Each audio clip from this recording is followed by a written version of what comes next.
TSM's top laner Dyrus is the best North American top laner to ever play the game. Yes, Balls has had some carry periods since Cloud9. He's been one of their better players. He's now starting to get some international results. Yes, Hotshot GG, end of Season 1, early Season 2, at times could be the best top laner in the world, could be very effective. Voyboy had his brief period in Season 2 where he was very special, great snowballing player. Legendary Lee Sin, he had an early Season 3 peak when he was in Curse where he'd helped them top LCS for most of those weeks. This is all true, but Dyrus is the only one who endures. He's the only one who's always top 2 in all these eras. He's the only one who survives every meta. He's the only one who has lots of success domestically, to the extent that even some of his international failures, some of his problems, can't outweigh the body of work this man's put together. So first of all, let's have a brief synopsis of Dyrus' career. So before he was in TSM, he played for his team Epic Gamer, Dan Din's team, brother of Reginald. So in this team, this was Season 1. The meta wasn't as defined, just like Expeke was a top laner and later became the mid laner.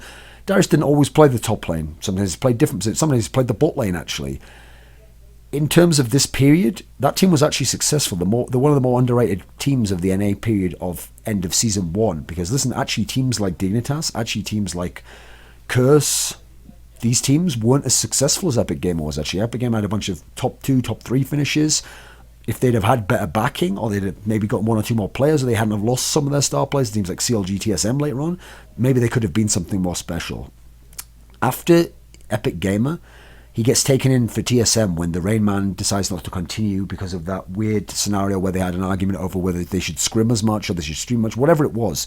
TSM went from the team that had lost to Moscow 5 and was still not entirely certain as that they were clear-cut number 1 in NA. They were still battling CLG NA, the one that had now Doublelift in it, for that title. When Dyrus joined, that all changed. He was the key piece that when you added it, it helped put everyone else in the right position, where TSM took off then.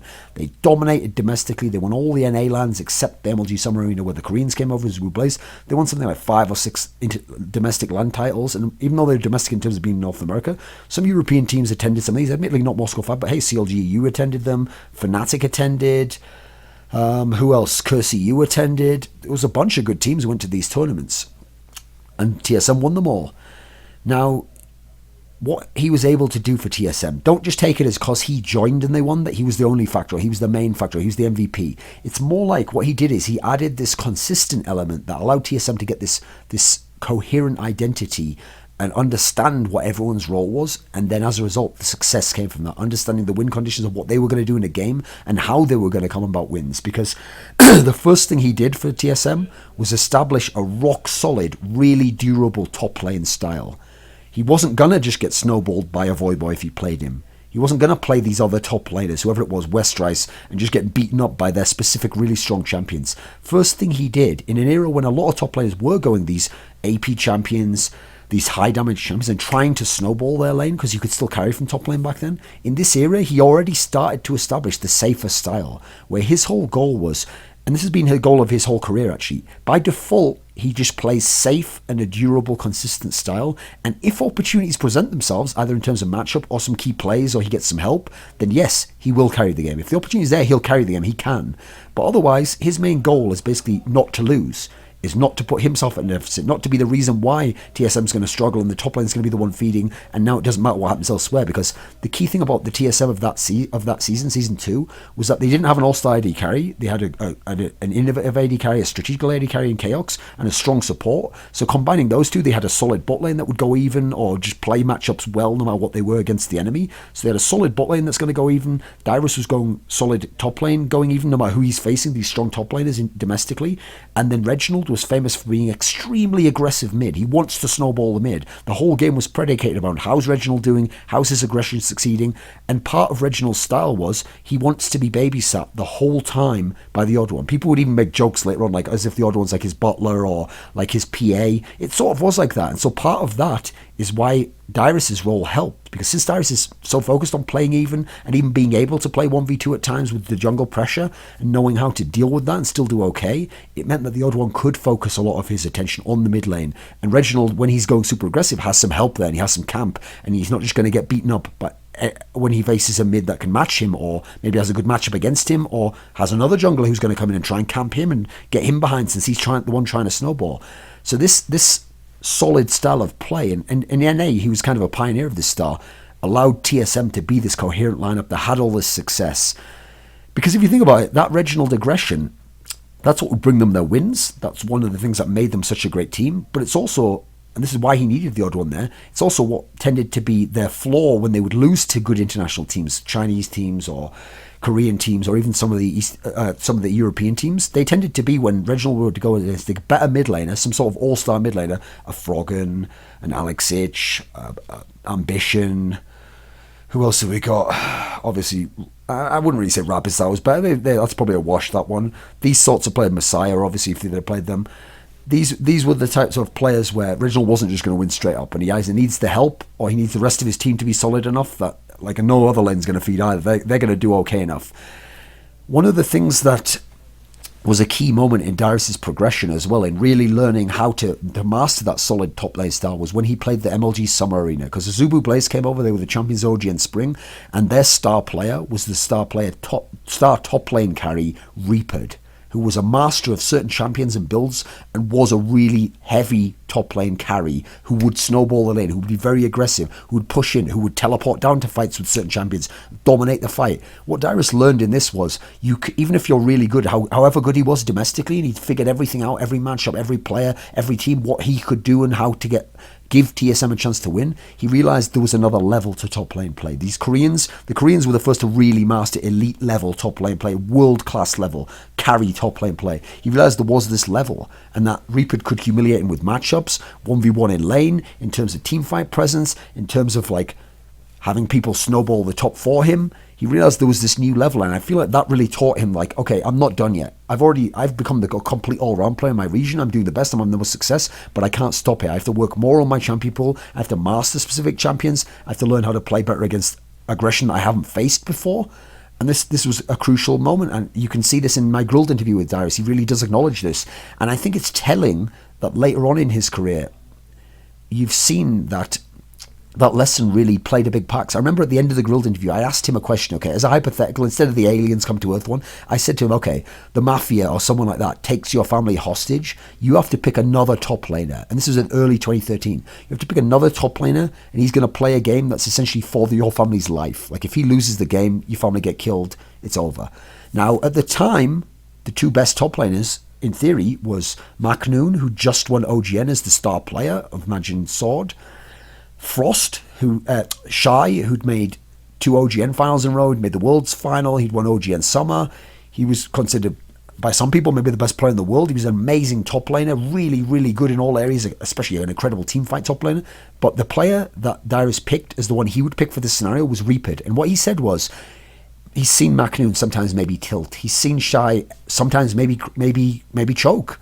But he'd never seen Reaper choke. So to him, you see what he's stressing here? It's the consistency. It's knowing how to play even in difficult circumstances, how to play from behind, how to play different matchups that might be unfavourable. That's what he saw in Reaper, and he could admire and he could aspire to himself. And yes, Reaper's not a name we think of now. He's not even playing anymore, and some of those other names have eclipsed him in terms of legacy, etc. But I think that it's very telling that Dyrus would give that answer. So one of the things that's been a hallmark of Dyrus's career has been that his champion pool has never existed in terms of like, these are his only champions, and you push him off them, he's going to be bad. He's survived every champion pool that's existed, every meta. He's been the master of playing multiple champions, and aside from the odd case here and there, he's never had to just master them like this is the one that he's always going to be on. He's know how to, because he's mastered so many, he know how to play all these different matchups, and against different styles of player, he knows how to play a different matchup, and he has quite a subtle, nuanced understanding of this actually. And again, if you give him the chance to carry on certain, especially damage champions, he will do it. He will do it, especially against weaker players. He will show them up, and he'll show them up, listen, I'm not just a go even player. I do that against elite level players who otherwise it might be dangerous for me to play that game with. In his latter days, he's particularly shown strength in this respect in terms of how he plays in the tank meta, because Dyrus is one of the best players in terms of if you camp him, because again, TSM's whole style again is based around a really skilled mid laner who likes to be aggressive and needs jungle pressure helping him. Bjergsen, obviously. So now, in this tank meta, what Dyrus has been able to do is, even if you camp him, even if you get kills on him, unless you're a godlike international top laner or jungler, odds are, domestically especially, he's still going to get his items, he's still going to get enough farm, he's still going to have enough that when the team fight comes, he can have an impact. He can TP in, he can zone. If it's another certain champion, he can start to do damage, he can actually become a threat himself. And this is kind of, I see the latter day blossoming of Dyrus, where even though he's in a very long career playing since season 1, I don't feel as though his level's gone down much. Some people have eclipsed him or overcome him or been better than him in certain areas or certain champions. He's still just Dyrus, though. He endures. He is durable in that sense. Now, that's the key thing about Dyrus. It's the style, the versatility of him. It's his longevity, just very, very impressive. One of the best, easily one of the top 10 North American players of all time, maybe top 5. I'd have to think it up.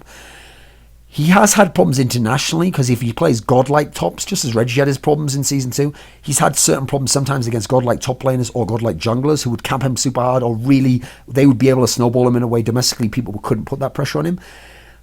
Particularly Season 3 Worlds, remember he had his issues. Overall, I mean, let's face it, he was playing Loveland when Loveland was in like God mode as jungler. And Ackerman, no, not Ackerman. Who was the top laner of OMG? Going, obviously, he's a very good top laner. He was playing against Bengi when Bengi was on form and was around the map everywhere. He needed to be. Impact was really strong at that tournament. So he was playing very good top laners. To be fair, Zoro Zero actually did pretty well against him. Zoro Zero was the hope of Europe. So I can't entirely blame him, but obviously there's a level internationally he's never really gotten to. He's never gotten to the level of the Shy, the Macnu and the Reaper, these godlike tops that we think of, PDD. I think it's interesting, though, that he's put together such a body of work domestically, and he's always been such a linchpin that you never really had to worry about domestically, that to me it's no surprise TSM's made every single final, that he's won 2 LCS, he's won all those lands. He is one of the best players ever, and his durability, his enduring qualities, being that rock who just can't be broken, except by the gods of the era, as if they can strike it in half with the sword. But a normal human, it's repelled, it's impenetrable. It doesn't matter if you feel like you're chipping away; it's always renewed, it's revitalized. He's one of my favorite players, just in terms of his approach and his mental approach, and the fact that he never stops learning. He will embrace new champions. He isn't stubborn on what he plays. I feel like this is a player where, if you're a new player and you're a player who has talent, who's an upcoming LCS player. Yes, you can look at a Bjergsen if you have mechanics and say, oh, I want to be that sort of a playmaker. Or you can look at someone like Special and say, like, oh, imagine if I could have that sort of game impact everywhere and I could just be the best player from my region. But if you want to have a contributing effect, no matter what's happening, whether you're behind, bad matchup, sometimes you're playing a better player than you, this is the guy to watch, to learn how to play from behind, how to play all metas, how to have an open mind, no matter how long you've been playing for, no matter what your success level has been, to have a humble attitude, to let someone else carry the game sometimes. I think Dyrus is a great example in a lot of these areas. And in that respect, I think he's been a great ambassador for North American League of Legends.